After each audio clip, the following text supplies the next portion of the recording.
Welcome back to my channel. Soya முருங்கைக்காய் போட்டு ஒரு சூப்பரான பொரிச்ச குழம்பு தான் இது. வாசமே நல்லா கமன்னு சூப்பராக ஊரே கூப்பிட்ற மாதிரி இருக்கும். எப்படி செய்யலான்னு பார்க்கலாம் வாங்க. 2 வெங்காயம், 2 தக்காளி, சோயா சுடு தண்ணியில் போட்டு பிழிஞ்சு எடுத்து வச்சுருக்கேங்க. இதுக்கு பார்த்திங்கன்னா 2 முருங்கைக்காய், சின்ன முருங்கைக்காவை 2 எடுத்திருக்கேன். ஒரு நெல்லிக்காய் சைஸ் புளி ஊற வச்சுக்கோங்க.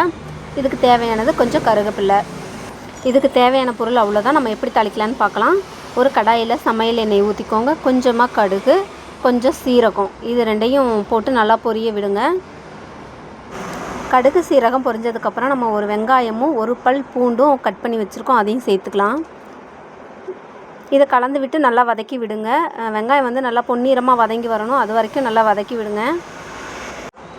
இந்த குழம்பு பார்த்திங்கன்னா இட்லி தோசைக்கும் சாப்பிட்லாம், ரொம்பவே சூப்பராக இருக்கும். குருமா மாதிரி இருக்குங்க இட்லி தோசைக்கெலாம் நம்ம சாப்பிட்டோம்னா. இப்போ வெங்காயம் வதங்கிருச்சு. இப்போ நம்ம கட் பண்ணி வச்சுருக்க 2 தக்காளியும் சேர்த்துக்கலாம். தக்காளி நல்லா வதங்கினதுக்கப்புறமா ஒரு கொத்து கருவேப்பிலையும் சேர்த்துக்காங்க. கருவேப்பிலை சேர்த்து நல்லா கலந்து விட்டு நம்ம கட் பண்ணி வச்சுருக்க முருங்கைக்காய், 2 முருங்கைக்காய் கட் பண்ணியிருக்கோம்ல, அதையும் இதிலே சேர்த்து நல்லா வதக்கி விடுங்க. சோயா பார்த்திங்கன்னா நான் அதிகமாகவே சேர்த்துருக்கேன், ஏன்னா எங்கள் வீட்டில் பசங்களாம் நல்லா சாப்பிடுவாங்க. அதுக்காக உங்களுக்கு நீங்கள் தேவையான அளவு சேர்த்துக்கலாம். இது எல்லாத்தையும் கலந்து விட்டு தேவையான அளவு உப்பு, நம்ம குழம்பு மசாலா தூள் வச்சுருப்போம்ல, வீட்டில் எல்லா குழம்புக்கும் போகிற மாதிரி அரைச்சி வச்சுருக்கோம்ல, அந்த மிளகாத்தூள் சேர்த்துக்கோங்க. ஒரு 2 ஸ்பூனு சேர்த்து விட்டு நல்லா கலந்து விடுங்க. கலந்து விட்டு நமக்கு இதுக்கு தேவையான தண்ணியும் ஊற்றிக்கோங்க. தண்ணி ஊற்றி இது நல்லா கொதி வரட்டுங்க, அது வரைக்கும் மூடி வச்சுருங்க.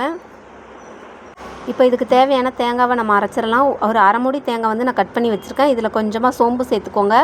சோம்பு சேர்த்து நல்லா பேஸ்ட்டாக அரைச்சதுக்கப்புறம் நம்ம குழம்பு கொதிச்சிட்ருக்கு, நம்ம அதில் ஊற்றிடலாம். ஊற்றி விட்டு நல்லா கலந்து விடுங்க.